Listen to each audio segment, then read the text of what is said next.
Hello everyone, my name is Zach and welcome to On Cash Flow, where I help you become a master of your own cash flow. Now let's get started. I don't use the retirement bucket strategy. I don't think that it is necessarily a viable strategy for early retirement. I instead use this one small trick that retirement bucket enthusiasts hate. Okay, that was a joke. Seriously though, what is the retirement bucket strategy? Really quick, it basically usually consists of having 3 buckets of where you put your money. And those buckets are just metaphorical for what kinds of investments are in what kinds of, buckets. I don't know how else to say it. But you're going to have your cash bucket, all right, or cash equivalent bucket. Then you're going to have your fixed income or like your bond bucket. So it's going to be mostly bonds. And then you're going to have another one that is your like growth, more aggressive investments, usually your stock bucket. So you're going to have those 3 buckets. That's usually what we're talking about when we're talking about the bucket strategy. And the whole idea is that you're usually going to be taking money from your cash bucket when the market is having a bad time and when it's having a good time, and from your more aggressive bucket. And you're kind of just going to move money around them to try to maintain a certain kind of, whatever your strategy is, how much you want to maintain. I don't have time to explain in detail what the retirement bucket strategy is, but I did learn a lot about it from Mr. Rob Berger. So if you're interested in learning more on how that retirement strategy works, you should definitely check out his video. Okay, I'm going to tell you about it at the end of this video. But first, I'm going to get on to the reasons why I personally am not going to be using the retirement bucket strategy. And reason number 1 is that it is kind of complicated.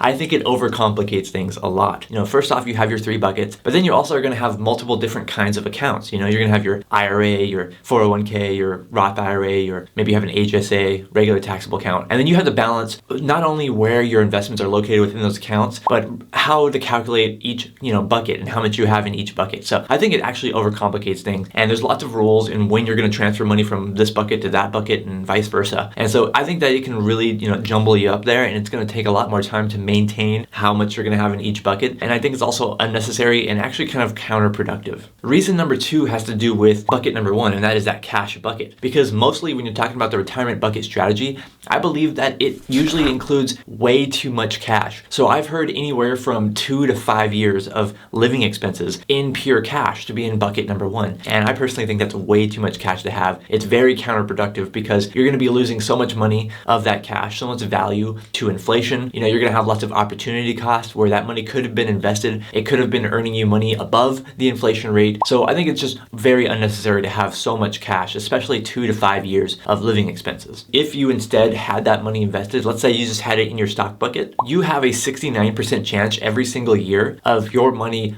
giving you a positive return. So I definitely think it is way more worth it to have that money invested and actually working for you rather than just sitting in cash and doing the opposite, working against you. And you also have to keep in mind the opportunity cost of not liking this video.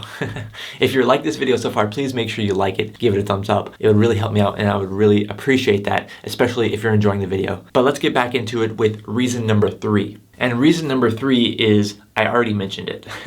I already mentioned it because I just could not wrap my head around doing this. And that is just inflation and how it hurts your cash and how it's going to hurt your cash and your fixed income in many circumstances. The retirement bucket strategy is going to open you up to being affected a lot more by inflation than if you would just have that money invested in something that's going to hedge against inflation. Over the long run, stocks are going to hedge you against inflation. Now, that is just most likely going to happen, okay? Nothing is guaranteed. There is no guarantees in life. But as we've seen throughout history and throughout the past, stocks have hedged against inflation, real estate has hedged against inflation, and it just makes intuitive sense on why it does that. And so I think the more money that you can have invested, the better. And the retirement bucket strategy does not allow you to do that. And just as a funny little thought experiment, I wanted to see how much money has lost value since I was first born. So I was born in 1994, and using a inflation calculator, prices have doubled since I was born. And so something bought for $1 in 1994 is now going to cost you at least $2 if it tracked with inflation. And over most of that history, we've actually had very low inflation rate, but still the prices have doubled. So you definitely don't want to hold too much cash. This leads me to the big question. Have you ever heard of the retirement bucket strategy? Do you plan on using the retirement bucket strategy? Do you agree or disagree with any of the points that I've made so far? Please let me know in the comments below and let's have a discussion about it. I'm really curious to know. But I do have another reason why I am not going to be using the retirement bucket strategy, and that is that I believe it creates an illusion of safety. The illusion of safety in your portfolio by having so much money in cash maybe by having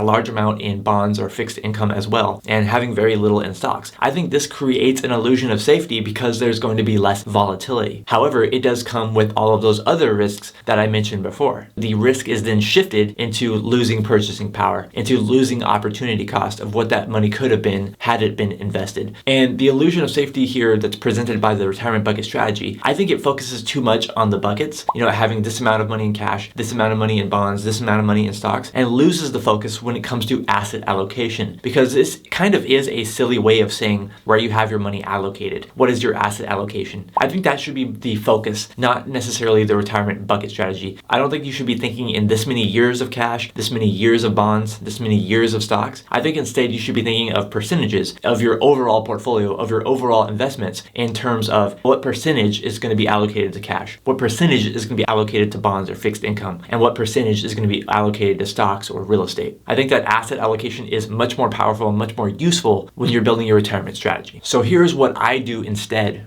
of the retirement bucket strategy, and that is to simply just rebalance your portfolio on occasion, at least once per year, and especially probably during drastic market fluctuations. What this is going to ultimately do, it's going to help you maintain a level of risk that is acceptable for you. So you develop your investment plan, you say, hey, okay, so I want to have some amount of cash, but that's not included in my asset allocation. And then you look at your other portfolio of your investments and say, all right, I want 80% stocks and I want 20% bonds, for example. And then you just try to maintain your portfolio at that asset allocation of 80% stocks and 20% bonds. And if something drastic happens in the stock market, let's say stocks go down dramatically, then that means that your bond allocation is going to rise. Okay, so it might become, let's say, 25%. And then your stocks are now 75% of your portfolio. So you would simply just rebalance. You would sell off some of your bonds and buy more stocks because it has gone down in price. So you're getting a pretty good deal on those stocks by rebalancing back to 80-20. The opposite can be true as well. If stocks are, shooting up dramatically and your bonds are staying relatively the same, then your stocks might become a larger portion of your portfolio than you're comfortable with. So if your stocks became 85% and your bonds were only worth 15%, you would sell some of your stocks at those high prices and reallocate back to 80-20, or whatever your investment mix was when you first decided, when you were in a sound mind, what your investment strategy was going to be. So it sounds simple, but it is super effective. I believe that rebalancing your portfolio, at least annually, maybe quarterly would be better, is going to be a better solution than following this whole retirement bucket strategy. And if you want to know why in more detail that is, then I definitely recommend that you watch a video by Mr. Rob Berger where he explains the retirement bucket strategy and why it is flawed. Okay, I've learned a lot from that video and I think that you can too. It's going to pop up on the screen right after I get off the screen. Thank you so much for watching this video. I'm Zach from OnCashflow.com